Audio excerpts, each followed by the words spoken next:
Shalom, shalom, Yesu ashimwe cyane, Imana ibahe umugisha abantu mwese tujya tubana umunsi ku munsi.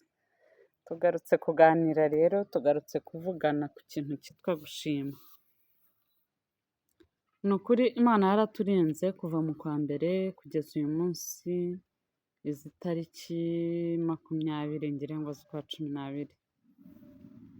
Hari byinshi watekerezaga uzakora, hari byinshi watekerezaga ko wenda bizagerwaho, wenda uyu munsi ntabwo byagenze nk'uko wabyifuzaga. Ushobora gutekereza uti ese njyewe ubu mfite ikintu cyo gushima Imana?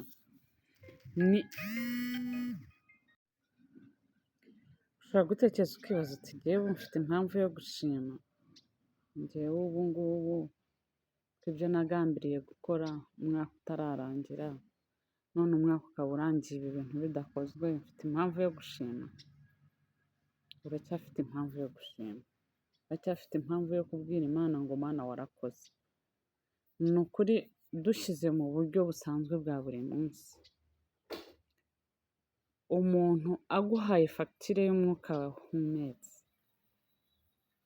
tuvuge uyu mwuka duhumeka bya buri munsi ari uwo tugura kwa muganga, uba umaze kwishyura amafaranga angana gute? Umaze kwishyura amafaranga menshi cyane.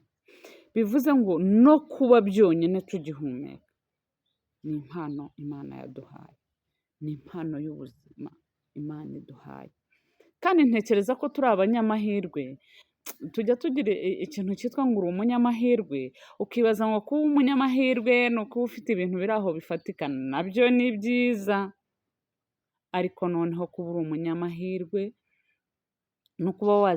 ni uko uba wabyutse ukasanga uriho, urahumeka, ugasanga uracyariho, uri umunyamahirwe, uri umukandida w'ibishoboka byose byakugeraho. Uri umukandida iyo ugifite umwuka, iyo ugihumeka uba ukiri umukandida. Imana rero iyi mpano y'ubuzima yaduhaye kuva mu kwezi kwa mbere kugeza muri uku kwezi kwa 12, kuri jyewe ndumva ari igitangaza gikomeye.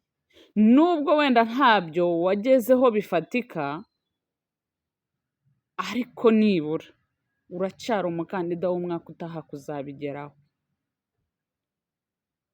Uracyari umukandida w'umwaka utaha ko uzabona ibirushijeho.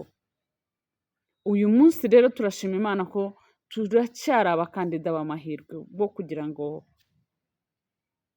bo kubona Imana ikorera muri twebwe, Imana igendera mu buzima bwacu.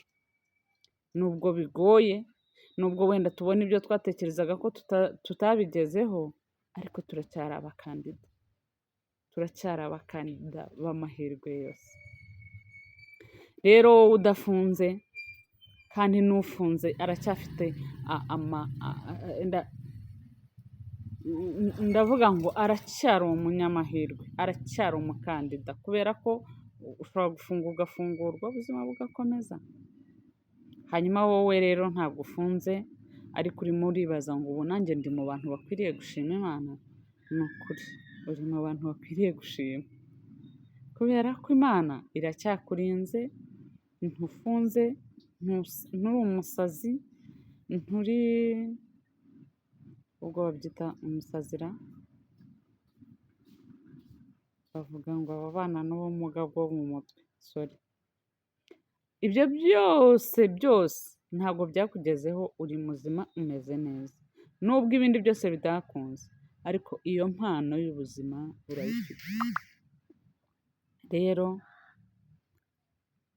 Imana yo kabyara yarakoze kurinda ubuzima bwawe, yarakoze kurinda ubugingo bwawe, yarakoze kubana nawe, yarakoze kukwitaho, yarakoze kurinda ubugingo bwawe n'ubw'abawe, yarakoze. Nubwo twahuye n'ibibazo byinshi, uyu mwaka wagiye uzamo ibibazo byinshi, wagiye uzamo intambara nyinshi, wabayemo amagambo menshi yagukomerekeje, yabayemo igihombo cyinshi cyakugezeho, ibyo watekerezaga gukora siko byagenze, abahinzi ntabwo bejeje nk'uko babyifuzaga, ibyo byose abacuruzi ntabwo mwacuruje nk'uko mwabyifuzaga, yewe abandi bakora imirimo yindi ntabwo bageze ku ngamba bari barihaye, ariko turacyari abakandida b'amahirwe.